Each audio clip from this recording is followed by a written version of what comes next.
اور آپ صلی اللہ علیہ وآلہ وسلم اس قرآن کے ذریعے ان لوگوں کو متنبہ کریں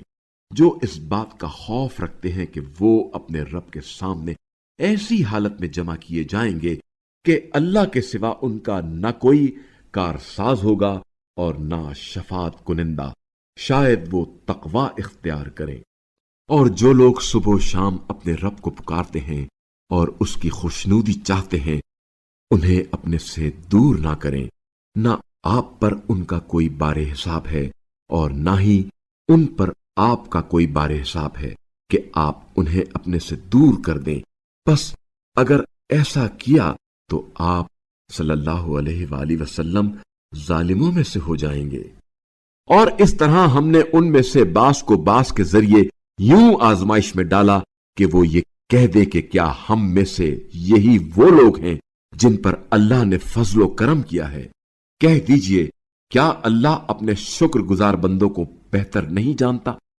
اور جب آپ صلی اللہ علیہ وآلہ وسلم کے پاس ہماری آیات پر ایمان لانے والے لوگ آ جائیں تو ان سے کہیے، سلام علیکم، تمہارے رب نے رحمت کو اپنے اوپر لازم قرار دیا ہے کہ تم میں سے جو نادانی سے کوئی گناہ کر بیٹھے پھر اس کے بعد توبہ کر لے اور اصلاح کر لے تو وہ بڑا بخشنے والا رحم کرنے والا ہے۔ اور اسی طرح آیات کو ہم تفصیل سے بیان کرتے ہیں تاکہ مجرموں کا راستہ نمایاں ہو جائے۔ کہہ دیجئے، اللہ کے سوا جنہیں تم پکارتے ہو ان کی بندگی سے مجھے منع کیا گیا ہے۔ کہہ دیجئے، میں تمہاری خواہشات کی اتباع نہیں کروں گا، اور اگر ایسا کروں تو میں گمراہ ہو جاؤں گا اور ہدایت یافتہ افراد میں شامل نہیں رہوں گا۔ کہہ دیجئے، میں اپنے رب کی طرف سے واضح دلیل پر قائم ہوں اور تم اس کی تکذیب کر چکے ہو۔ جس چیز کی تم جلدی کر رہے ہو وہ میرے پاس نہیں ہے، فیصلہ تو صرف اللہ ہی کرتا ہے۔ وہ حقیقت بیان فرماتا ہے اور وہی بہترین فیصلہ کرنے والا ہے۔ کہہ دیجئے، جس چیز کی تم جلدی کر رہے ہو اگر وہ میرے پاس موجود ہوتی تو میرے اور تمہارے درمیان فیصلہ ہو چکا ہوتا، اور اللہ ظالموں سے خوب واقف ہے۔